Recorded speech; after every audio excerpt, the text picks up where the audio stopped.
This week, we headed out to the cinema to see a sequel to a film that was made nearly 25 years ago. When's that ever gone wrong? You know, except for Escape from L.A., The Two Jakes, Wall Street, Money Never Sleeps, Dumb and Dumber 2. Oh, okay, nothing can be that bad. Welcome to Half-Ass Movie Podcast.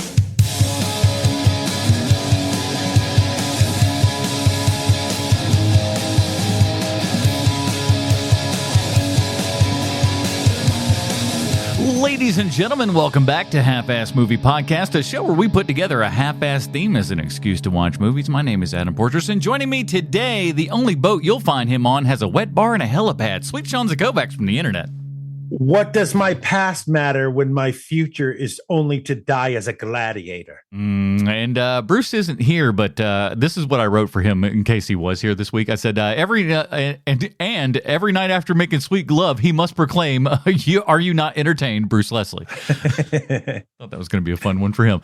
Bruce is out. He's taking care of a sick kid here and everything, playing nursemaid. I like to picture him with the little hat with the little red cross on it there and everything. Oh, my. Walking in and just going, can I help? Do you need a little, here's a ginger ale for your tummy? Something like that. That's what I figure Bruce is doing right now. I could be wrong. Like a nurse from Exorcist 3. Like that look. Exactly. Skirt and everything. Well, we are back, everybody. We are almost done with November and our series Thankful, the action films of Denzel Washington. We covered Virtuosity and Fallen, two early-ish Denzel Washington films. Last week, we talked about Two Guns from 2013. Now we've come to what may be one of Denzel Washington's last films as we review the new release in theaters right now, Gladiator 2, directed by Ridley Scott. 25 years later after a movie, that should be fine, right?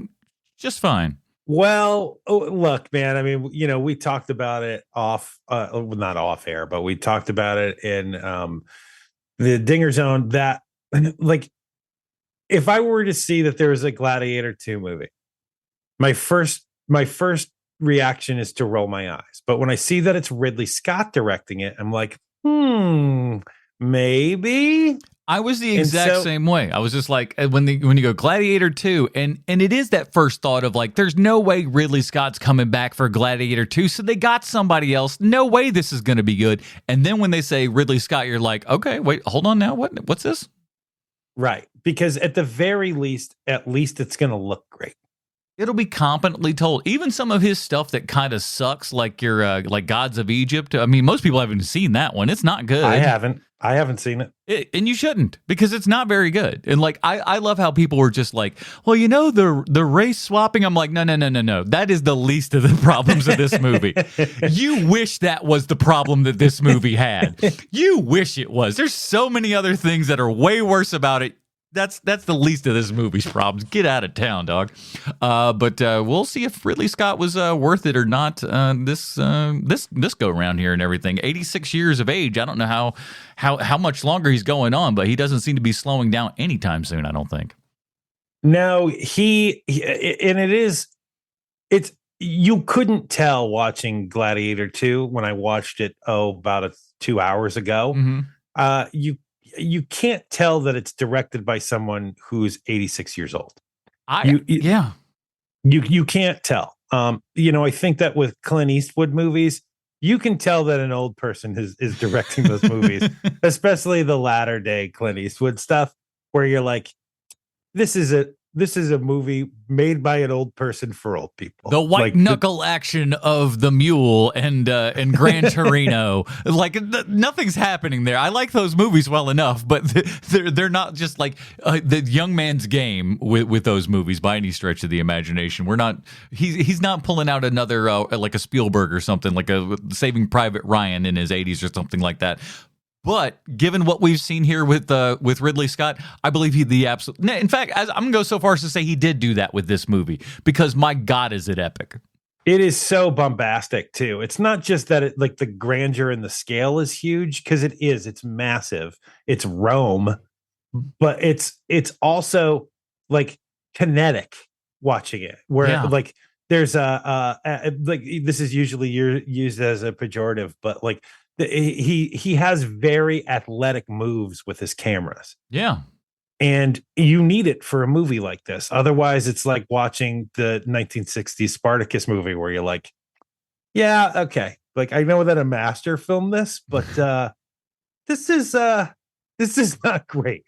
And I'll be honest with you, I was watching for spots in this movie, just going like, all right, let me see the old man director come out. Let me see just like a couple of shots that feels like you were lazily just kind of set him up here and I ain't find none of it.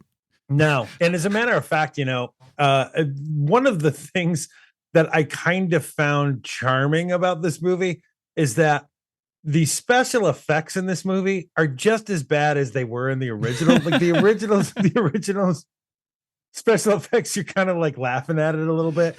And there are scenes on that boat in the opening scene. There are scenes on those boats where it's like, holy hell, guys! Like, what are we trying to do? I've got some other ones that I thought were even more egregious. For sure, those baboons, the baboon fight. Get out of here! Correct. Good Lord. We'll get into all of these things because there's a lot to talk about with this movie. There is. But before we get all of that, I do want to say a giant thank you to the people that support us over at patreon.com/HMP. Those people get pre-show, post-show, Dinger Zone. And I just thank you to all of you guys who support this show and everything. And I do want to let you know that we're getting more and more content out there for you and stuff, guys. I know a lot of people have subscribed on, all of your regular podcast stuff and everything, but go subscribe over at youtube.com and because just check out Half-Ass Movie Podcast. Just look up HMP. You'll see our little logo there and everything. Subscribe to that because not only are we doing that, our podcast is up there so you can hear all the episodes.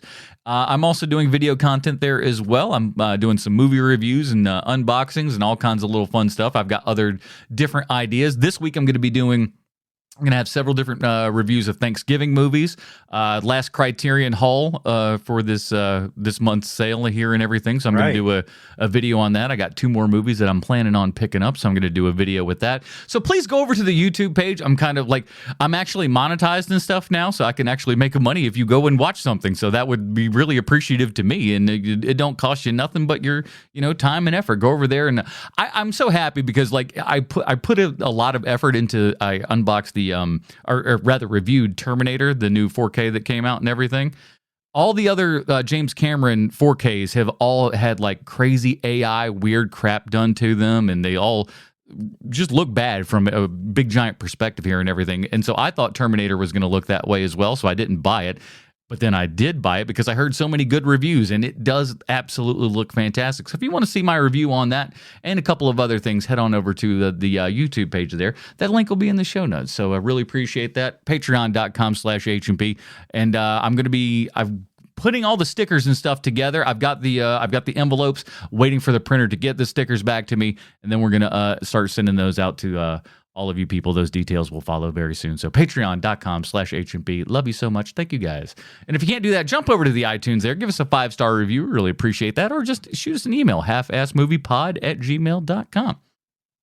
Let's get into it. Here's the IMDb plotline for Gladiator 2. As we all know, IMDb 100% correct in everything they say and or do. After his home is conquered by the tyrannical let's start again. After his home is conquered by the tyrannical emperors who now lead Rome, Lucius is forced to enter the Colosseum and must look to his past to find strength to return the glory of Rome to its people. While I couldn't read it, that's actually a pretty good synopsis of the story, believe it or not. It is pretty solid. That's a good way to describe the plot of this movie. Usually it's just like a gladiator must fight to save his life, and you're like, okay, but at least this had some thought put into it. This is written by David Scrappa. He did The Last Castle from 2001. Never heard of it, but killer cast in that. Love that movie. That's a great movie, man. That's a great movie. That's Robert Redford and James Gandolfini. Great movie. Yeah, I was just like, I've never heard of this movie. You look at that cast, you're like, damn, that was not too shabby there. Good movie. The opposite of that is The Day the Earth Stood Still with Keanu. No, thank you for that one. Not so much. And previously mentioned on last week's Dinger Zone, Ridley Scott's All the Money in the World. And really? Yeah, he wrote that one. Did 3 episodes of Man in the High Castle, and just before Gladiator 2, he wrote Napoleon for Ridley Scott and has upcoming Cleopatra that's going to be directed by Denis Villeneuve. Well, so this guy is in the upper echelon of writers then, because those two guys are particular. Doing a little moving and shaking. Story by Peter Craig, who did The Batman, Top Gun Maverick, Bad Boys for Life, and the last 2 Hunger Game movies. So that's something. Directed by Ridley Scott. I don't need to tell you who Ridley Scott is. He's one of the most celebrated directors of all time, so we'll just skip over that one. Starring Paul Mescal, Pedro Pascal, Amy Pascal. Wait a minute. No, that's not true. Connie Nielsen and Denzel Washington. There's Sony. I forgot all the names. I had 4 or 5 different almost Pascal-y type names, or Pedro, like all in that P kind of name, or Cal at the end. I had like 5. I wish I was writing them down. When I was driving home, I'm like, here's another name. Here's another. I'm like, damn, these are good. I'm like, I got home and I was like, I forgot them all. Connie Nielsen, by the way, that's another person that I was just like, she has not stopped working and had like a gajillion things. She is like, she's a killer. She's just one of these silent killers over here, man. Just a ton of work and like has just kind of not stopped since the 2000s. It really. No, really not. And like mixing it up too. Yeah. Like the kind of sneakily, like she's in the Wonder Woman movies. Like she's in little tiny things. She does TV. Like she's just kind of everywhere. And so you can be forgiven if you're like, I know her from somewhere, because you do know her from somewhere. She's in everything. She's just not like, she's not just screaming it across the screen like everybody else. I think like the kind of thing is like, we need, a good looking woman, of age. And they're like, hey, she's delivered for us for quite some time. So keep on keeping on, I say.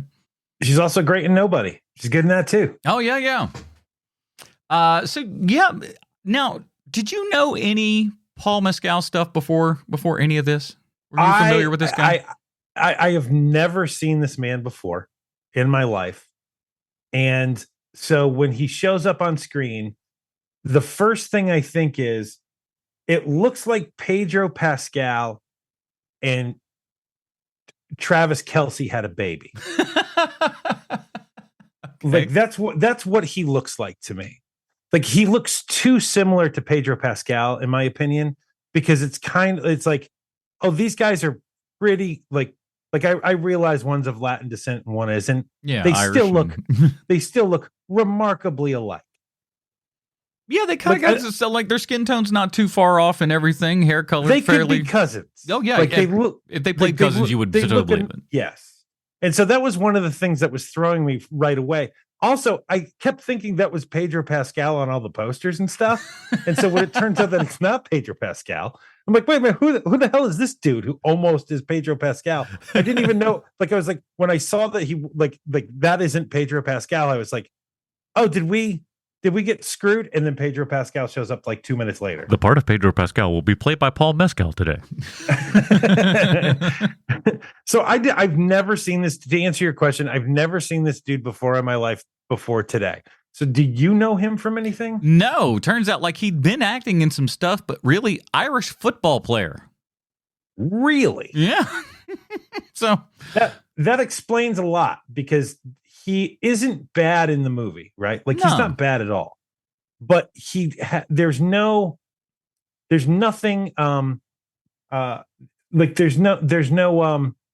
what is the word I'm looking for? Russell Crowe. There's no Russell Crowe to him. Russell Crowe kills. Like, here's the thing. Russell Crowe had been in plenty of things and stuff before Gladiator, nominated for, Insider and all that kind of good stuff. But like, this was his first kind of like, you are the leading man in a fucking Ridley Scott film, baby. Charisma. Like, that's the word I'm looking for. And I just thought of it with you mentioning Russell Crowe. But that's what he has that Paul doesn't quite have. He does not have it, right? He is not Russell Crowe. And like Russell Crowe is like, even though nobody knew who he was before Gladiator. No, not really. When the second you saw him, you're like, that's a gigantic movie star. This guy is going to be in everything forever because he's Russell Crowe.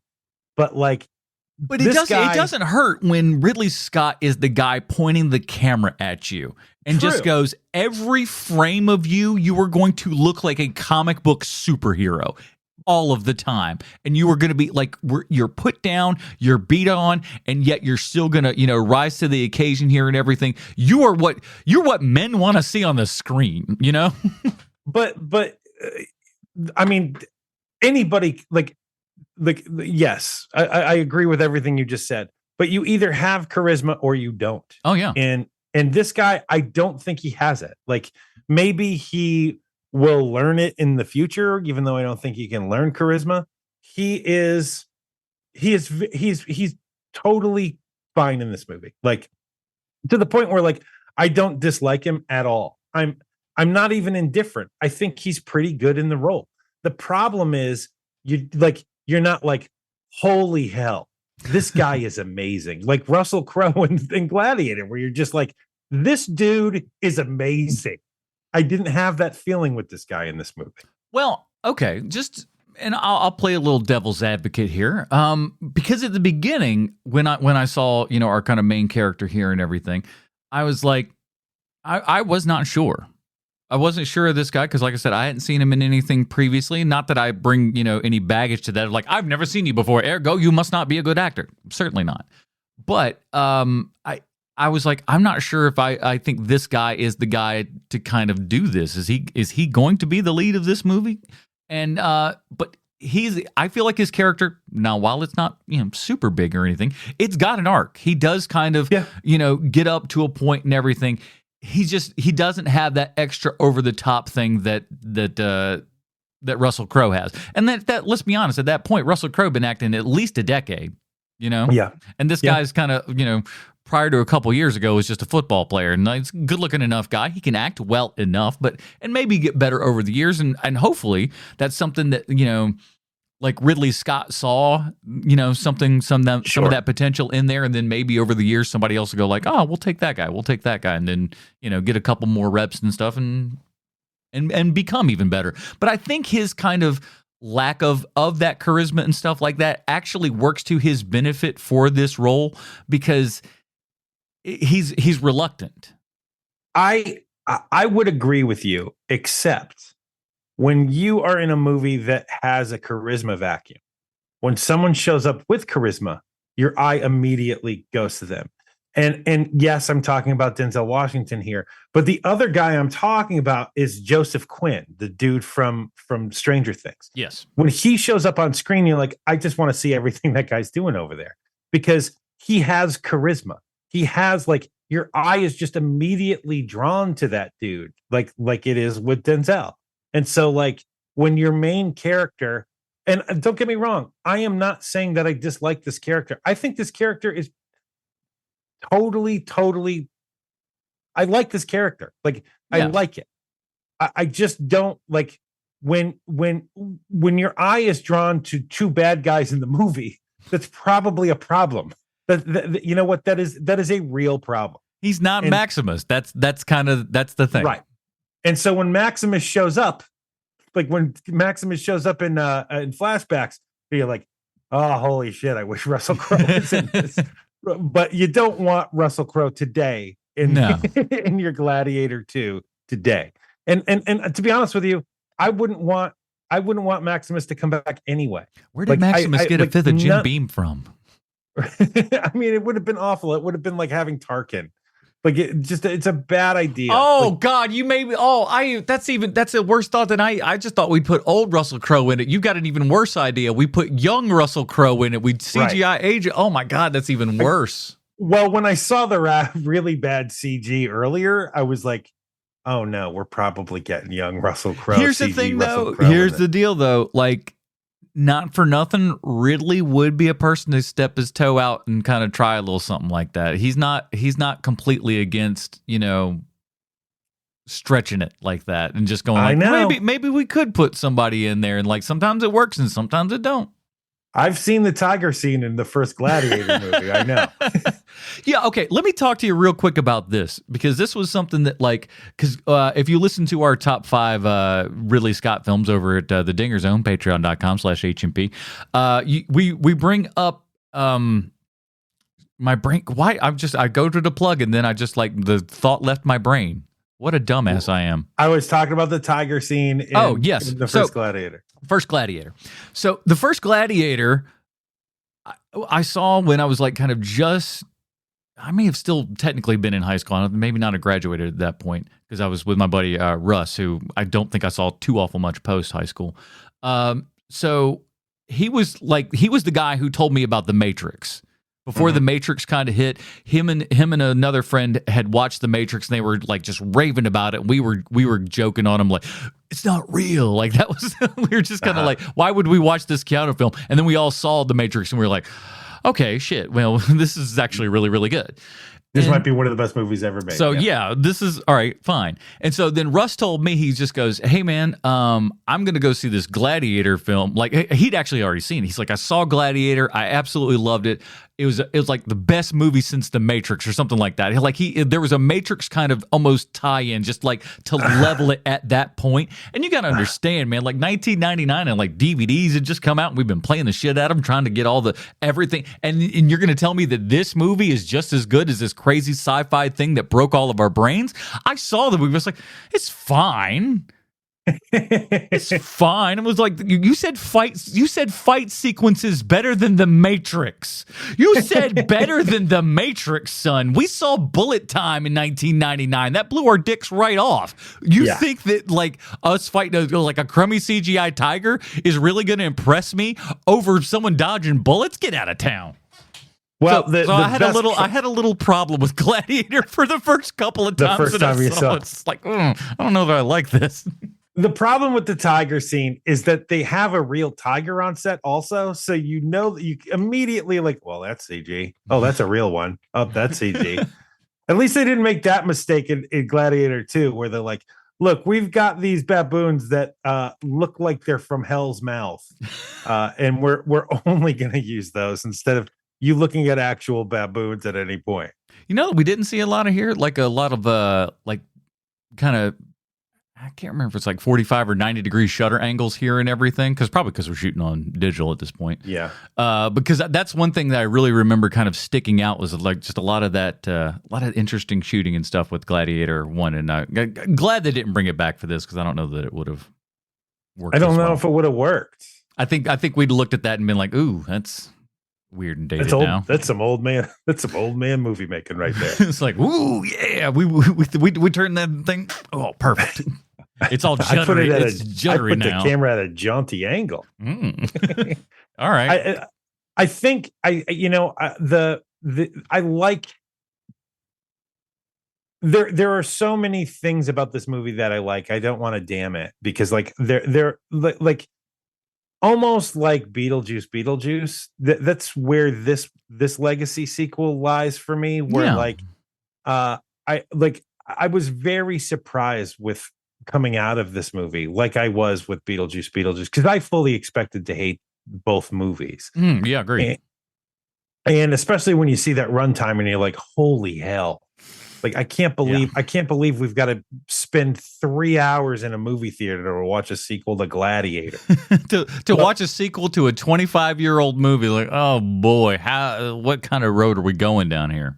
Right. And I'm not going to lie and tell you that I never looked at my watch. I looked at my watch several times, but even with that being said, the movie does chug along at a speed where you're like, it's not like you're dying inside. For the most part, something's always kind of happening. There's at least a little intrigue enough to keep you, there's enough breadcrumbs to keep going along and stuff, and enough characters are like, this is gonna sound bad, but enough characters are so punchable, you like seeing them, like the emperors. You want to beat the shit out of the emperors. You just hate them because they're just, you want them to die so horribly. It's almost like two Joffreys standing together. Yes, very much. And yeah, so what if Joffrey had a twin and they were playing off of each other? It's just like, no, you'd hate that. And like, you hate these guys so much and you're just like, ugh, I hate them. I'm so glad they're on screen because they're just awful.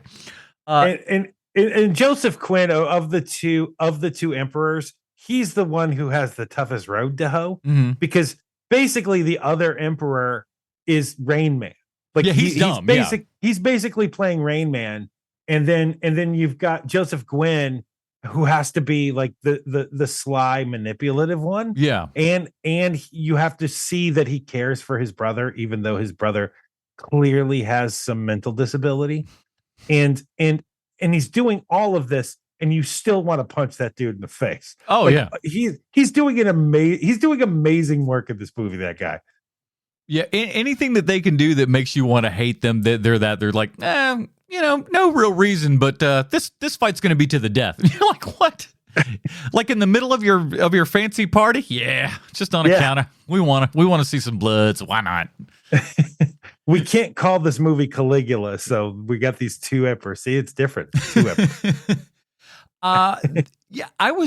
This sounds so stupid, and I don't know why this was the thought in my head for any particular reason. Because this movie is named Gladiator 2, right? It's a sequel to Gladiator, which was a movie about, you guessed it, gladiators. Why on earth, though, did I think Gladiator 2 would have less to do with gladiators than it actually does? Yeah, I can tell you exactly why. I know exactly the reason why. It's because you've seen the movie 300. Yeah. And I'm guessing you've seen the sequel to the movie 300. Yeah, we covered that on this podcast way back when. Because in the sequel to 300, which it is a crying shame it's not called 301. Right? They totally should have called it 301. Swing and it's right there. Don't be stupid. Call it 301. You couldn't do that.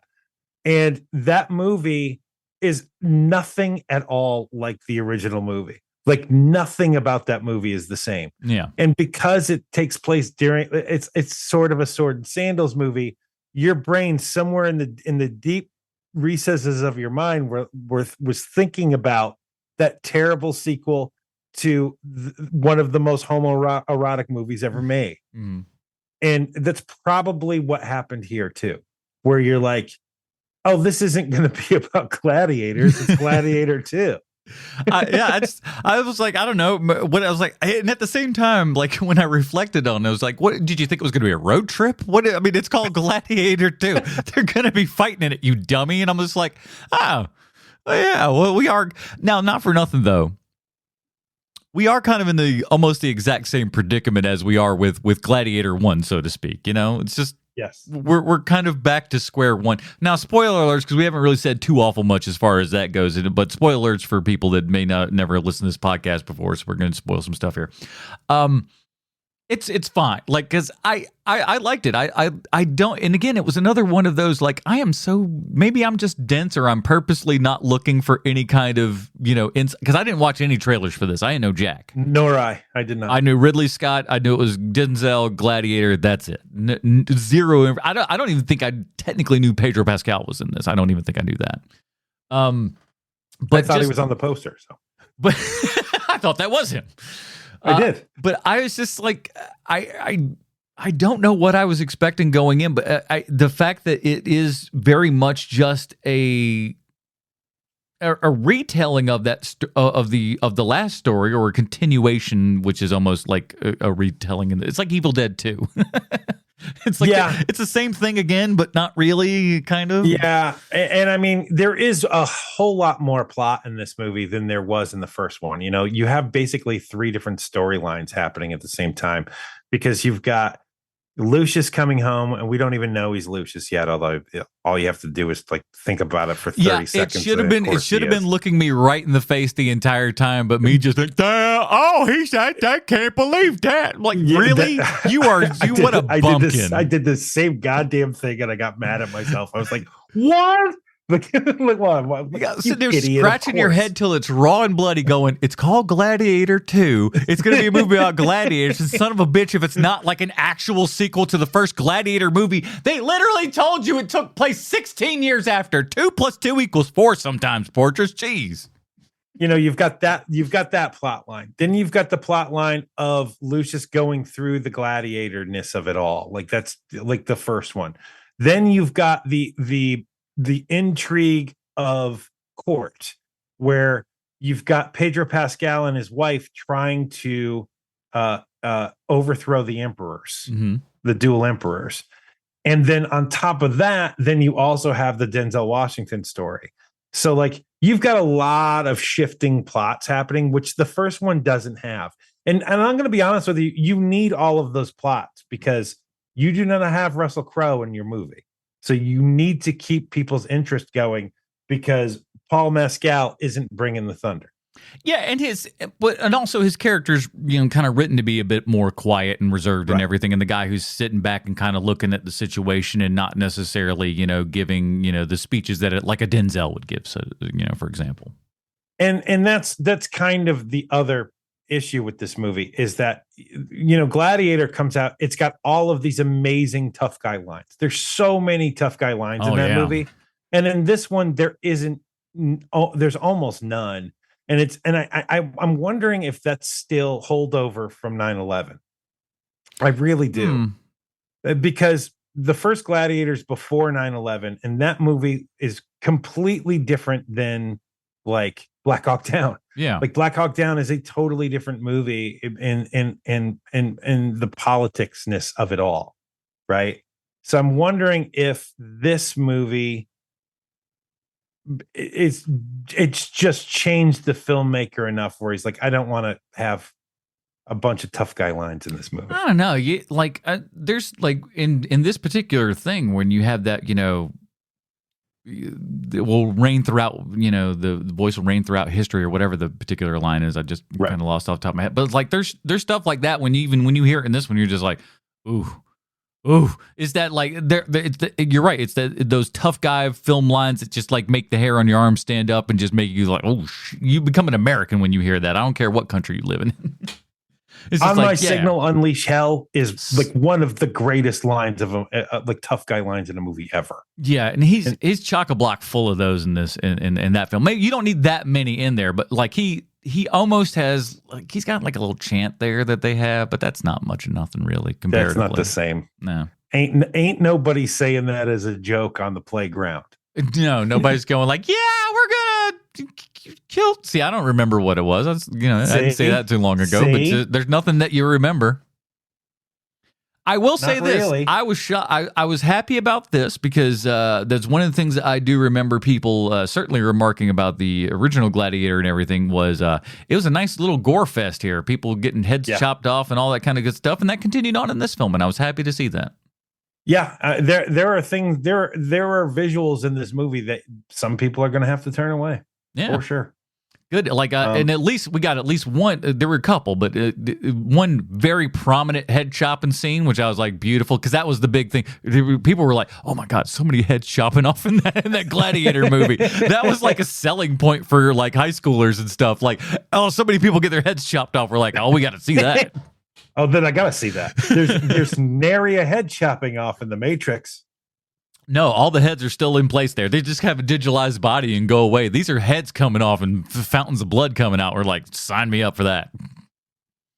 Enough of it here, and I'm glad that continued on here and that we didn't shy away from that and do like a PG-13 version of this movie. Yeah. Oh man, I would have been so pissed. I really would have been pissed off if it was like less than. That would have sucked. If I may, I'm going to dip my toe in something that's going to be very controversial. Ooh. And I understand it's going to be controversial for a long time. I love Pedro Pascal. I love the man. Mm-hmm. I think he's great in The Last of Us. Like he's done so many great movies. He is completely wrong for this part. Because he's not a war general, dude. He is an art student. Like he is a former art student. And that's all I see when I see him. Like in The Last of Us, it works because he's been pushed to his breaking point. Yeah. Like everything he does in that show works. Him here, I cannot see him like it just doesn't work, man. Like it just doesn't work. He's so great as an actor. But this is not the thing. This is not the thing he should have done. Like he has presence for sure, but it's the wrong presence. Like you want somebody who the second you see them, you're like, oh shit, that guy's been in a ton of war. I don't get that feeling from Pedro Pascal. No, he does. It looks like his stuff is performative. Yes. That's not who this guy actually is. It doesn't feel that way, right? Like think about the villain in Avatar, the the silver haired dude whose name I can't remember right Yeah, now, who's in Tombstone and in a million movies. I can't remember his name right now. I hate that. That dude, I have no problem thinking that guy is in the military, even though there's no way he's ever been in the military because he's been an actor for too long. But my God, that guy gives off military. Oh, for sure. Pedro Pascal gives off no military at all. I don't believe him when he says that he's been away on all these wars for years and years and years. Oh, really? Yet you're still this goddamn handsome? Like he looks soft. He looks soft. He looks like he's soft of like for who that character should be. This should be like, I'm trying to think of a good like kind of old character actor. You need a big dude. You need like kind of a big dude who's like, I think not him, of course, but like think somebody of like Russell Crowe's kind of size and stuff like that now. Yes. Who's just like a little older, a bit more grizzled, looks like he could just, like he's been through it. Pedro Pascal looks like he's 42. Yes, he does. And he looks like he went to art school 20 years ago. Like that's literally who that guy looks like. And that's totally fine. And it works for so many other things. But it just doesn't work in this movie. I thought I was going to get a shitload more blowback because everyone loved, well, look who I'm talking to. Mr. I'm going to zig while you're all zagging. But like, I love Pedro Pascal. I just think that he is so miscast in this. And it's like that role, like when he, big spoilers here, when he gets killed by the army within Rome, I can't remember what the name of that is, but when he gets killed by the army within Rome at the Gladiator at the Colosseum, he should feel like holy shit, like I can't believe that this that honorable guy? man, yeah, like it should totally feel like holy hell, like they really don't get, like Rome does not care at all about their heroes. Like they really don't. And that's what they're trying to convey to you in that scene. Yet all I'm thinking is, man, Pedro Pascal, like I've seen him die like 2 or 3 times in different movies, but this is the weakest performance he's had so far. Like that's all I thought. Yeah. I just kept watching thinking like, this is the smartest man in the MCU. Yeah. I keep thinking it. It's just like, and I'm holding out hope. I'm a big FF fan. It's tough to do. Like, I understand he's a hot ticket. He's a name that's selling, put some butts in seats more than I would have ever expected from him. If you transport us back 10 years to him doing, the Wonder Woman pilot and everything, you'd never be like, well, that's going to be one of Hollywood's top stars. He just doesn't, give the vibe or anything. But he's doing it well enough. But I just don't know that his name is bringing him a lot of places these days. I guess that's how I'll say it. It definitely is. And I will also say this about him, and this is the last bad thing I'm going to say about Pedro Pascal. I can see why they use a stunt double during The Mandalorian. Because those fighting scenes with Pedro Pascal, you're like, whoa. Like, dude, you're fighting that guy like you're a swashbuckler in a movie from the 40s. Like it looks like you're fighting Robin Hood right now. He's a celebrated war general. What don't you get? God. I mean, you think you knew a little bit about history, but I mean, I suppose. Now, at least you buy Paul Mescal, at least as far as like, physically being able to do the things that he's doing. And I think that probably comes from a lot of his football days and everything, is he's a guy who has very good, use of his body and everything. And if you're not a bad looking dude, that doesn't help, that don't hurt none either. And if you got Ridley Scott doing you, then, you're probably doing A-okay, I would suppose. But you at least buy that dude, could be a slave, could be put upon, and all that kind of stuff. He at least sells that much more than Pedro sells, I'm this big giant general and everything. Yeah, and you're right about that. And I do need to give him credit for that, because the other thing too is that, Russell Crowe could do all the fight scenes and do the acting. Yeah. And we kind of took that all for granted. At least I did. I took that for granted for years and years. But, this guy, he's good at it too. Like he can do the acting, and he can really do the physical work. Like both of he's good at one and very good at the other thing. Yeah. To his credit, and I understand why Ridley Scott hired him, because you need somebody who can do both things. Mm-hmm. So it makes sense. Well, let's talk about our kind of focus here of the month and whatnot is Mr. Denzel Washington.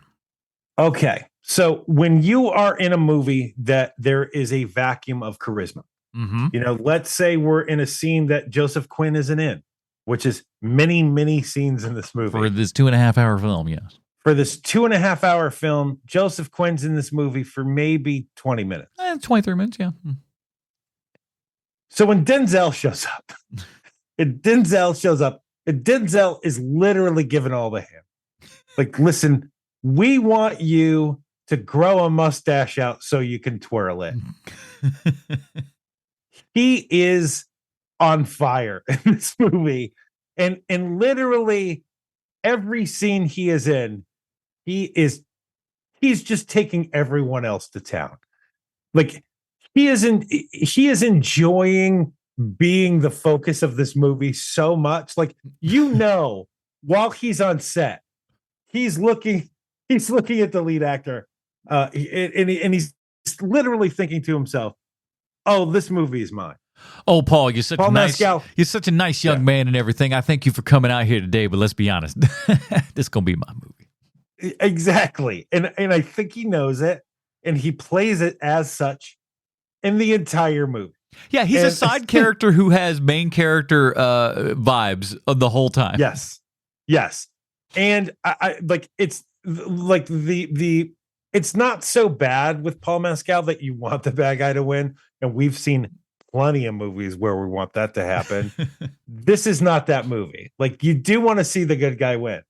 However, it is amazing. Like, every single time Denzel shows up in this vacuum of charisma, it is literally like, oh, thank God Denzel's in this movie. I totally forgot. Like, that does happen. I just come in to spread a little sunshine on your day here. Enjoy. My God. And from the moment you see him, you're like, that's the bad guy. That's the main bad guy in this movie. Like, the second you see him. So if they're trying to surprise you with stuff, like, it's not working because he is so mustache twirly. And I'm here for all of it. I'm not saying he's doing a bad job. I think he's doing an amazing job. He is literally the thing that turns this movie from this movie's pretty good to this is a good movie. He is the reason why I think this is a good movie, not a, you know what? It's okay. Yeah, he definitely elevates it. He's welcome on screen whenever you see him. He's just having a blast with this stupid thing. Yeah, he is. I don't. He's not. He's giving you. Okay. He's giving you Denzel, but he's not dialing it to 11. He's not giving you all of this stuff, but there's enough of it in there, and he's not going like, I'm giving you some sort of different accent or anything. There's really none of that. He's still got his teeth are just as white and beautiful as always. Even though no one else's are. Everyone looks like shit, and he just has this $1 million smile.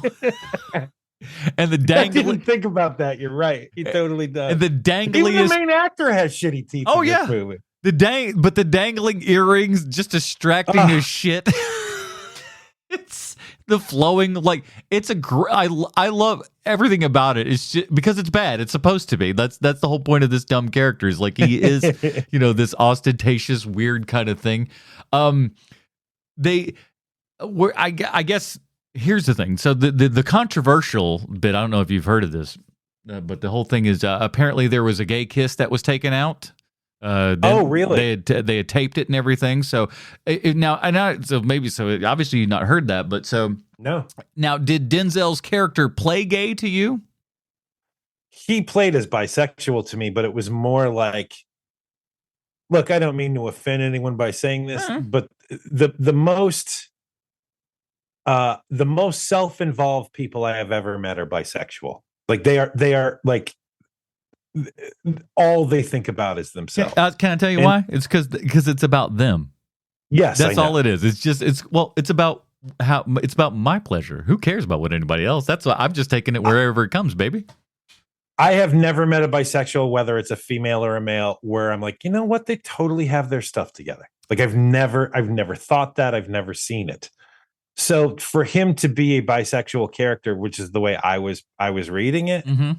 I think it totally goes with the rest of the character. I think it has more to do with power than anything else. Oh, yeah. I don't think it has to do with his sexuality at all. I think there's a lot of that going on in this because this was kind of also the time and things as well, and also things weren't looked at quite the same. You know, it's a whole different set of standards and mores and stuff that we know nothing about, especially here in America. You know what? 2,000 years, almost 2,000 years later, from when this story takes place. Rome wasn't founded by religious nutjob Puritans, so So it's everything works well enough for what it is. I'm fine with it. But I will say this: I don't think that the kiss was like because Denzel was like somebody chickened out. They didn't think people were ready for it. No. China wasn't ready for that. That is exactly what it is. It's China. That's why that was taken out, Denzel. It ain't got nothing to do with America. They just listen, we'll just cut it out everywhere. It'll be fine. But the reason that was cut out was China. Yes, of course it's China. Come on. A lot of little great character actors and stuff in here, like the big black dude who kind of dies early in the beginning and stuff like that. Something about that dude's vibe. I loved him. Oh yeah, he's great, man. But he and speaking of 300, I guess that's all this guy does. He's in 300. You look like you would be in these movies. But then also, you got your boy from Doctor Who coming out there out of nowhere being distracting as shit. That is pretty great. I didn't like that. I was just like, no, why is the weird? I hated his character in Doctor Who. It's one of the reasons I stopped watching the show. Hate to say it, but it was your season, buddy. And I was like, oh no, please don't ruin this. And luckily, he doesn't have too much to do. But I was like, There are a lot of people in this movie who I found myself saying, what do I know them from? Mm-hmm. What do I like? It was happening a lot in this movie, which doesn't happen to me very often. Yeah, and I think Ridley's one of those guys that kind of gets those people. Yeah. Just interesting face, interesting thing, may not be the first person everyone goes towards. And then when you look at their IMDb too, it's also like, oh, you've just been one of those character actory dudes in the background for, past 15 years. We just don't know that your name's Lou. He's also international, right? He's not an international man of mystery. He's just an international man. So he's got a foot everywhere across the globe. And he works on projects where you can get it, where you have the money to be able to get anyone from anywhere. And so I think that that's probably what he is doing in this movie, where let's look around. Let's not just go to LA. Let's try to find people from other spots and other places. And from the interviews and stuff that I see, he seems like somebody that always kind of keeps his ear to stuff. And is always kind of I feel like he's looking at new things and watching people in stuff to kind of, I think he's actively out there watching for these people and these actors and stuff like that for future thoughts on and stuff. At least that's what it feels like, at least. Watching this movie today, I totally believe what you've just said. I have this weird thing with Ridley Scott watching his interviews where it seems like the man would rather be anywhere else, which is fine by me. But because all his interviews feel that way, I never watch interviews with the guy because he's literally like, can we please get this done with? Because I'd rather literally be doing anything else. Here's what I get from his interviews. His interviews are like, I will tell you this. I don't know how you don't already kind of know this to begin with, but I'll do it. I'll be a little bit condescending to you about it. It's like, you're right. He does kind of feel like he wants to get out of there, but he's not unhappy to talk about his work. I don't think he's unhappy to talk about it, but I think he's just kind of it's more or less like, you haven't figured this out yet? That's what it feels like. His vibe is just like, all right, I'll explain it because you clearly don't get it, but here's what my thought process is, or here's how I was doing things. And the thing that I like about him is that it's like water off a duck's back. He doesn't care. It's so just matter of fact. He's like a shark in the water. He just decides that he's going to go do something. He goes and does it and just doesn't veer off that track. But at the same time, oddly enough, when you look at it, he's got 88 different projects also cooking at the exact same time while he's, barreling down the thing that he's working at the exact same time. He's one of those people like James Gunn. It's like, I don't know how you do it. Yeah. Especially, I mean, we've talked about James Gunn before where it's like, so you literally can't spend any time for yourself. Doesn't feel that way. You clearly need to work all the time. And it feels like Ridley Scott's the same way, where you're just constantly trying to build a better machine, which is great. I'm just not that person anymore. Like I can't imagine spending 100 hours a week doing the thing over the course of 50 years. I will say this for the both of them. Neither of them necessarily seem displeased or bothered by all of it. So no. I think they just can't be alone with their thoughts, either person. Yeah. I really don't. And what Ridley Scott's interviews remind me of? They remind me of that one interview where the interviewer is asking Scarlett Johansson if she's wearing underwear underneath her Scarlet Witch costume. Scarlet Witch? Well, no, not Scarlet Witch. Black Widow. Black Widow, under her Black Widow costume. And she gives the guy a look and she goes, that's a really stupid question and I'm not going to answer it. And I always feel like Ridley Scott is right at the edge of that. Like he's all like so close to telling the interviewer, that's a really stupid question and I'm not going to answer that question. Like no matter what the question is, not just if whether or not he's wearing underwear underneath his Black Widow costume. Ridley, we're getting Panera for lunch. Why would you ask that? just don't. Oh God, what a pain in the ass you are. All right. Well, since we are finally here at the end of our Denzel month here and everything, we got to ask: is Denzel doing it in this movie? I think we kind of answered that in as much as perhaps if Denzel wasn't in this movie is not nearly as good as it is. I totally think that. I think that this movie needs Denzel so bad. It's the rewatchability of this movie is dependent on Denzel. Yeah. Because there really isn't a ton. You don't want to hang out with any of these other characters. You don't want to hang out with the Emperors. They're both buttholes. Our Gladiator Jr. Yeah, Gladiator Jr. Like he's That's fine. great. He's fine, yeah. But like you don't want to hang out with him per se. Like Denzel's character's an asshole, but you don't mind hanging out with him because he's got a little bit of a personality on him. Yeah, it just eating scenery in every scene. He's having fun. And he's doing things you've never seen him do. Like I've never seen him overact in the way that he's overacting in this movie. And I am here for all of it, man. I just think he's so wonderful in this movie. A fight scene that rivals the fight scene in Lone Wolf and Cub there in the water. So good.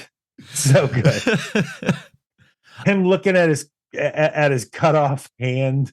Like that was so badass. I love that. Like there are a lot of great guy moments in this film. Like when his hand gets chopped off like that, like right mid forearm and everything. Yeah, badass. That's just like every dude in the world was just like, that's what I came to this movie for. I came to see fools get their hands chopped off. This is great. Another dude gets his head chopped off. You're like, this is perfect. Why? Come on. That's a Sunday movie if you ever had one, man. True. Cross the swords. Take two swords, cross them, and cut the guy's head off. That's what I'm here for. Yeah, I mean, come on. You can't have enough of that stuff. If you had to recast the role, who would you do? Now, I just came up with a good idea 5 seconds ago, is that if we end up, because in our Denzel Washington movies, this has been really tough to kind of try to recast Denzel Washington because he's kind of quite the singular personality, this guy. So I'm almost thinking that because we'll continue to ask the question, if we had to recast this role, who would you do? But if we come across a situation like this, where it's like, it's Denzel Washington, almost super singular here and everything, maybe we can cast in the opposite direction of who would be the wackiest thing to ever see in this particular role. Oh, the worst person to cast? Worst or best worst, if you think about it. Because I'll throw out mine. I was just like, who would do it? How would could this character be any worse? Who would make this the oddest character in the world? You literally just threw this at me on air. So you tell me yours and maybe it'll John C. Reilly. Oh my God, that's amazing. Put John C. Reilly in the Denzel Washington role. This movie becomes vastly different. In a good way, in a bad way, who's to say? But it would become very, very different. Because much like Denzel Washington, very singular if you put him in this role. Mickey Rourke. Mickey Rourke. All right. So keep that in mind. If you can't come up for the future, if we can't come up with somebody who we would actually do, we have to come up with somebody who's so, like, the idea of it is so repugnantly bad that we have to throw it in there. If we're not making it good, we need to make it bad. Yeah, that's good. Let's not. Yeah, we'll take good things and make them terrible, please. You don't want to go like, if we take Meryl Streep out of this movie, who are you replacing Meryl Streep with? You're not. You're not. Okay, so you need to come up with, Jennifer Tilly. I know I like Jennifer Tilly, but she probably shouldn't be in Meryl Streep roles if we're honest. Definitely not. So there you have it. We'll keep that one up. All right. So movies only come in two forms: art or fart. Gladiator 2, Sean. Art or fart for you? This is the closest I like on the fence movie we've discussed as far as I'm concerned. Like, this one just squeaks into art. I don't think it's artful. I think this is totally a cash grab. I think that everybody involved with this movie, it was a cash grab. I think the movie isn't offensive. The movie is made so that somebody else can make a third Gladiator movie. That's literally what this movie was made for. It feels like. I still like it with all of those things being said. Charisma vacuums and the fact that dude from Stranger Things is the second most charismatic person in this movie. Like, that's troubling. That is problematic. But even with all those things being said, it's just art, man. It is just art for me. Yeah, it's art for me as well. It's just way better than I had ever expected it to be. You can really tell Ridley Scott has not lost a step. While this may have been made to get some money and stuff, it doesn't feel like it was phoned in by any stretch of the imagination. No. There's so much going on. The screen is just so densely packed when the ships are kind of sieging on the city there and everything. Just an unbelievable amount of stuff that's going on, and like, I think that you can only have those scenes in this movie play out like this as well as it does, and you follow everything and you're never lost on any of that. I think that really only comes with somebody that's had, as many reps and everything as Ridley Scott has. There's a reason why he's the guy to do this. Sorry, man. No. If you're trying to figure out how over the top this movie is, at one point a gladiator rides into the arena on a rhinoceros. Like, there's rhinoceros play a large role in this movie, from ones that we ride in and severed rhinoceri heads and stuff. It's all over the place. It's but the movie you were watching, there is a gladiator who rides in and uses the rhinoceros like a horse. Like, that's the kind of movie you're watching. I would say he uses it like a dinosaur. He does use it more like a triceratops. Yes. He uses it like the Herculoids. Yeah. That's it. That's how he uses it. But like, that's the movie you're watching. So if you're into that, then you're going to like Gladiator 2. Yeah. Despite even something, like you said, the CGI monkeys, what the fuck was that? Oh my God. It's just abysmal, man. It's so bad. And then I feel like these have to be, okay. All right. Here's my thought process on this, and just real fast. I think the reason that the monkeys look like that, and B, the dogs look like that, I feel because the dogs, God, I hope those dogs are CGI. I hope there's no poor dog that's real that looks like that. Pretty sure it is, though. But I think the reason for that is we're looking at, 600 AD, I think, when this thing starts? Or maybe if it's 200 AD. It's pretty early on, right? I think it's earlier than 600 because they are talking about how they just started crucifying Christians. It's probably So I think they said it's around 8200 or something like that. But anyways, it's still it's early enough for all of this stuff to happen. I keep losing my track. I don't know what I gotta keep. Something's wrong with me today. All right. You're okay. Go ahead. I don't remember. So I think the CG. I think the idea was that like within this amount of time between whenever this movie is now, that the evolution of these animals or the breeding of the animals, they would look, vastly different, 1,000+ years ago. I think you're giving them too much credit. Here's the thing, though. Ridley Scott thinks of stupid little shit like that, though. There's tiny little bits of that where he just goes like, well, they certainly wouldn't look like that. Back then, they would look like this right here, so I decided to do that. And if you don't know that, you're an idiot. And he would treat you like you're the dumb one because you didn't know that that's what monkeys used to look like. It's on you, you dummy. Yeah, the thing that he read yesterday, the fact that you don't know it today, it makes him smarter. He read that in England back in the 70s. You know that. That's what that's what we're to believe about everything, I guess. So yeah, two arts, not too shabby there. So that is it for our month of Denzel Washington here. Being thankful for that. I'm gonna miss it, man. This was a really fun month because we kind of got to see the wide gamut of the types of movies that Denzel does. Mm-hmm. Like just with the action stuff. Like he is playing very different roles. You know what it is that it's more like he's more like Gene Hackman, and that he's just playing a different version of Denzel in each movie. Mm-hmm. But hot damn, do I like that guy. It's what you came for. It's what you paid to see.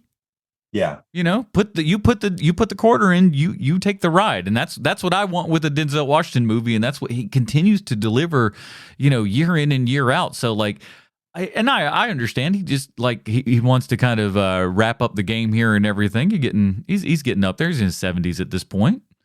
So and he doesn't need to work. No. I mean, he doesn't need to work. It's like how Samuel Jackson's still doing all of these things, and you're like, dude, how much money do you need? Well, he did famously say, for the people that say that money can't buy happiness, ain't got none. He's not wrong. It's like, well, that's fairly true. And the great, I've never seen anybody depressed on a ski-doo. That is good too. That's a great joke.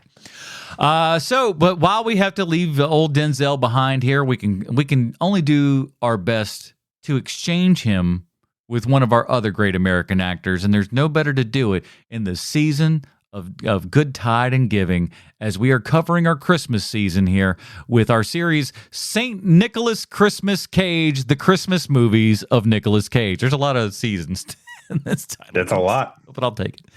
So yeah, we're going to be covering Christmas films of Nicolas Cage. He hasn't. Here's the thing: we came up with this idea, and we were just like, let's get somebody who's done like a boatload of Christmas movies. For the majority part, though, most actors have only ever been in 2. Most people that you would think had been in plenty of Christmas films, usually 2, unless you're thinking like Dean Cain and Hallmark movies. And listen, as crazy as this podcast wants to get, I don't even think we're going to be doing no Hallmark Christmas movies. So that podcast already exists, man. We don't need to do that. Oh yeah, you know what? We'd be invading other people's spaces, and that is not for us to do. We're gentlemen. So we step back and we leave that to the professionals. We'd like to look at those Nick Cage films, though, so we're going to cover those. And we're going to start it out because it's the least Christmassy of them all, and it's just got a little bit of Christmas at the end.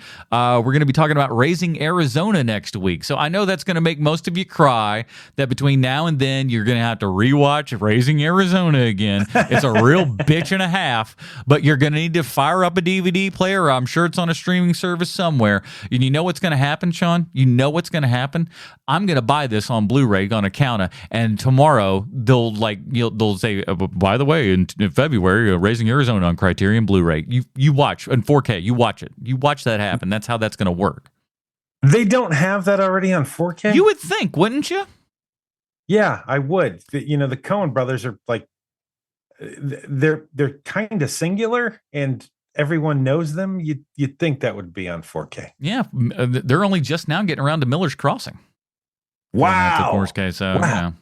I had the world's worst DVD copy of that movie when I was in college. The Coen's early DVDs, garbage. Yeah, they were not good for whatever. I mean, like for some folks in the early DVD days, they were just like, just slap it on there. No.